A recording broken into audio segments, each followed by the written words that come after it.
Dating आप लोग ज़रूर करते होंगे आजकल, कोई ना कोई ऐसी ऐप यूज़ करते होंगे। टिंडर यूज़ करते होंगे आप लोग जनरली ना, या हिंज हिंज यूज़ करते होंगे शायद। मुझे किसी बच्चे ने बताया कि ये 2 ऐप्स ज़्यादा चल रही हैं इस समय। तो आप शुरू करते हैं वहाँ से, राइट या लेफ्ट स्वैप करके, जब फाइनली लगता है कि कोई व्यक्ति से ठीक मिल गया है। जैसी बात आगे बढ़ती है, फिर आप चाहते हैं कि ऑनलाइन से ऑफलाइन शुरू हो। क्योंकि क्यों- क्योंकि क्योंकि ऑनलाइन डेटिंग में ना जीएस की पढ़ाई टाइप तो हो जाता है, लेकिन वो इमोशंस ठीक से कन्वे हो नहीं पाते। वो फिर ऑफलाइन मिलके पेड़ की छांव में बैठ के जो बात बनती है, आप पेड़ की छांव में बैठे, आसपास कोई घूरता हुआ निकले वहां से, उसको हैंडल करते हुए प्यार के चैलेंज को संभालना, ये बड़ी बात होती है। ऑनलाइन में क्या दिक्कत है, लेकिन उसमें आनंद भी नहीं है। ऐसी पढ़ाई में भी है।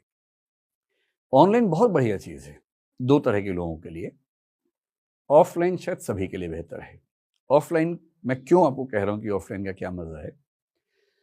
मेरी शुरू से ही धारणा रही है कि कोई अच्छा कॉलेज इसलिए अच्छा नहीं होता कि वहाँ टीचर्स अच्छे हैं, वो इसलिए अच्छा होता है क्योंकि वहाँ बच्चे अच्छे होते हैं। और ये बात एजुकेशन में स्थापित सिद्धांतों में से एक है कि कॉलेज जाने वाला बच्चा, स्कूल जाने वाला बच्चा कम से कम 2/3 से 3/4, 66 से 75% के बीच में टीचर से नहीं सीखता है, क्लास में नहीं सीखता है, वो माहौल से सीखता है, बाकी बच्चों से सीखता है, उनसे कंपटीशन करके सीखता है।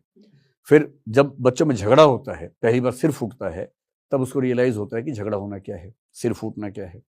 जब 10-10 बच्चे टीम बना के खेलते हैं तो रियलाइज होता है कि टीम बिल्डिंग क्या है, टीम में कैसे काम करना है। ये सारी चीज़ें आप ऑनलाइन में सिखाना चाहें तो ये असंभव जैसा मामला है, जब तक आप एविटर बन के उस वर्ल्ड में ना जाएं जो इसका वर्ल्ड है, ये मार्क जुगरबर्ग वाला वर्ल्ड जो है, उसमें शायद हो आगे चलकर तो हो। क्या बोलते हैं उसको, मेटावर्स। जब तक मेटावर्स में है तब तक कहना मुश्किल है, उसके बाद भी कितना सुकून मिलेगा। मैं तो पुरानी पीढ़ी का आदमी हूं, मुझे कम सुकून महसूस होता है, आपको शायद हो जाए, आपको ना हो तो आपकी अगली पीढ़ी को शायद हो जाएगा, लेकिन अभी तक तो होना मुश्किल है। ठीक वैसे ही जब कोई बच्चा ऑफलाइन क्लास में आता है, दिल्ली पढ़ने के लिए मान लीजिए, दिल्ली में केवल क्लास नहीं होती है, दिल्ली एक पूरा पैकेज होता है। वो बच्चा गांव से, कस्बे से आया है, पहली बार वो दिल्ली में खुलापन देखता है, नई चुनौतियां देखता है, एक खराब से इलाके में खराब सा सीलन भरा कमरा लेके रहता है किराए पे। उसको पहली बार समझ में आता है कि जिंदगी ऐसी भी हो सकती है। ऐसे कमरे में जहां आसपास बदबू भी आती हो, वहां रह के तपस्या करनी पड़ती है, वहां वो तपस्या करना सीखता है। फोर्टिट्यूड जिसको हम बोलते हैं, परसिवियरेंस जिसको हम बोलते हैं, परसिस्टेंस जिसको हम बोलते हैं, वो गुण उसके अंदर वहां डेवलप होने शुरू होते हैं।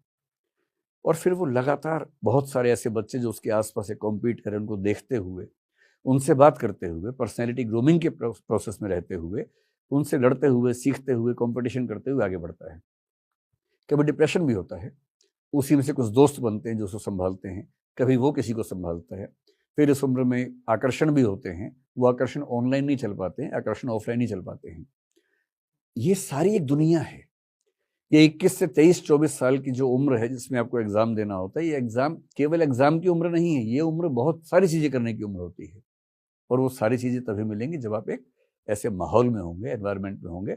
वरना कॉलेज में ऐसा क्या पढ़ाया जाता है। मेरी तो बड़ी सामान्य समझ है कि ह्यूमैनिटीज में जो आमतौर पर कॉलेज में पढ़ाया जाता है, उतनी पढ़ाई कोई समझदार व्यक्ति 1 साल की पढ़ाई 1 महीने में आराम से कर सकता है, अपने घर बैठ के कर सकता है। लेकिन तब भी हम बच्चों को कॉलेज भेजते हैं, क्योंकि कॉलेज केवल क्लासरूम एजुकेशन नहीं है, एक टोटल पैकेज है। ऑनलाइन में क्या है, कुछ और फायदे हैं। ऑफलाइन में क्लास चल रही है, आप बीच में नहीं समझ पाए तो बात खत्म हो गई। आप 2 दिन नहीं आ पाए तो बात खत्म हो गई। आप टीचर से ये नहीं कह सकते फिर रिपीट करो मेरे लिए, ये नहीं कह सकते। ऑनलाइन में आपको सुविधा है, आप एक क्लास को 4 बार सुन लें, बीच में ब्रेक दे दें, कस्टमाइज कर लें, 1.25x पे सुन लें, स्पीड बढ़ा के सुने, स्पीड कम करके सुने, रिपीट करके सुने, एक बात को रुक रुक के सुने। ये सारे ऑप्शंस ऑनलाइन में, ऑफलाइन में नहीं होते हैं। इसलिए मेरी समझ है कि आज के दौर में सबसे सफल मॉडल है हाइब्रिड, जिसका मतलब है कि आप ऑफलाइन पढ़ने आए और ऑफलाइन क्लास आपको ऑनलाइन मोड में भी उपलब्ध रहे, ताकि आप जब जब चाहें, रिवाइज करना चाहें, डाउट्स आपको हों, वहां से हैंडल कर लें। अपने आंसर आपने लिख के सबमिट करना है, लंबी लाइन में ना लगना पड़े। आंसर लिखा, फोटो खींची, ऐप पे सबमिट किया, वहां किसी ने चेक किया, टैबलेट पे चेक करके सुझाव देके ऐप पे सबमिट किया, आपको ऐप पे मिल गया, और पूरे ट्रैक रिकॉर्ड के साथ कि इस दिन ये आंसर जमा किया था, उसमें ये मूल्यांकन था, नेक्स्ट डे ये आंसर किया, ये मूल्यांकन है। ये जो एनालिटिक्स हैं ये ऑफलाइन में नहीं बन पाते हैं, ऑनलाइन बन जाते हैं। लेकिन 2 तरह के बच्चों के लिए ऑनलाइन बहुत अच्छा विकल्प है। ऐसे कई लोग यूपीएससी में आते हैं जो कहीं नौकरी कर रहे हैं, मान लीजिए यूएसए में हैं, यूके में नौकरी कर रहे हैं या बेंगलोर में नौकरी कर रहे हैं। नौकरी ऐसी है कि वो चाह के भी दिल्ली नहीं आ सकते, और जिस शहर में है वहां कोई अच्छा इंस्टीट्यूट नहीं है और पढ़ना उनको इंस्टीट्यूट से ही है मान लीजिए। अब उनके पास कोई रास्ता ही नहीं है, वो नौकरी छोड़ के 1-2 साल के लिए आए, ये भी संभव नहीं है, उनका परिवार टिका हुआ उनकी सैलरी पे, वेतन पे।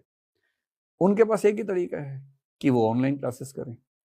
और क्योंकि ये लोग आमतौर पे वो हैं जिनको एक्सपोजर की दिक्कत नहीं है, वो नौकरी कर रहे हैं, पहले से एक्सपोजर उनको अच्छा खासा मिला हुआ है, क्योंकि उनको एक्सपोजर की दिक्कत थी नहीं, उनको केवल पढ़ाई से मतलब है जो क्लास में हो रही है, और वो ऑनलाइन मिल गई उनको। तो नौकरी पेशा लोगों के लिए ऑनलाइन एक बड़ा वरदान है। इसी तरह से छोटे गांव में, छोटे कस्बे में कुछ बच्चे ऐसे हैं जिनके फाइनेंशियल कंस्ट्रेंट्स हैं, जिनके साथ वो नहीं उतना खर्चा कर सकते। दिल्ली में पढ़ाई का खर्चा उतना नहीं है, दिल्ली में रहने का खर्चा बहुत ज़्यादा है। आप 2 साल तक या उसके बाद और पढ़ाई को मजबूत करने के लिए मान लीजिए 1 साल और रहते, 3 साल तक हर महीने दिल्ली में रहना मजाक नहीं है, बहुत महंगा होता है। तो जो दिल्ली में नहीं रह सकता, पढ़ नहीं सकता है दिल्ली में आके, या जयपुर में, इलाहाबाद, लखनऊ, कहीं भी मान लीजिए, कम से कम उसको दिल्ली के क्लासरूम में जो पढ़ाया जा रहा है वो एग्जैक्टली वैसा का वैसा घर बैठे मिल गया। ये ऑनलाइन का वरदान है। तो मुझसे जब भी कोई पूछता है कि ऑनलाइन बेहतर है कि ऑफलाइन, मैं सीधी सी बात कहता हूँ, यदि आप नौकरी पेशा हैं तो नौकरी छोड़िए मत, ऑनलाइन पढ़ लीजिए। यदि आप दिल्ली या कोई बड़ा शहर अफोर्ड नहीं कर सकते हैं तो ऑनलाइन पढ़िए आराम से कम 1-2 साल एक बेसिक आइडिया हो जाए, उसके बाद 6 महीने दिल्ली आ जाइए एक धार लगाने के लिए अपनी तैयारी को। पर यदि आपके पास समय भी है और यदि आप फाइनेंशियली मैनेज भी कर सकते हैं और किसी बड़े शहर में या दिल्ली में आके पढ़ सकते हैं, तो ऑफलाइन या हाइब्रिड से बेहतर कोई दूसरा विकल्प नहीं है, चाहे वो मेडिसिन हो, चाहे इश्क हो, चाहे पढ़ाई हो। हर चीज़ में ऑफलाइन ऑफलाइन होता है।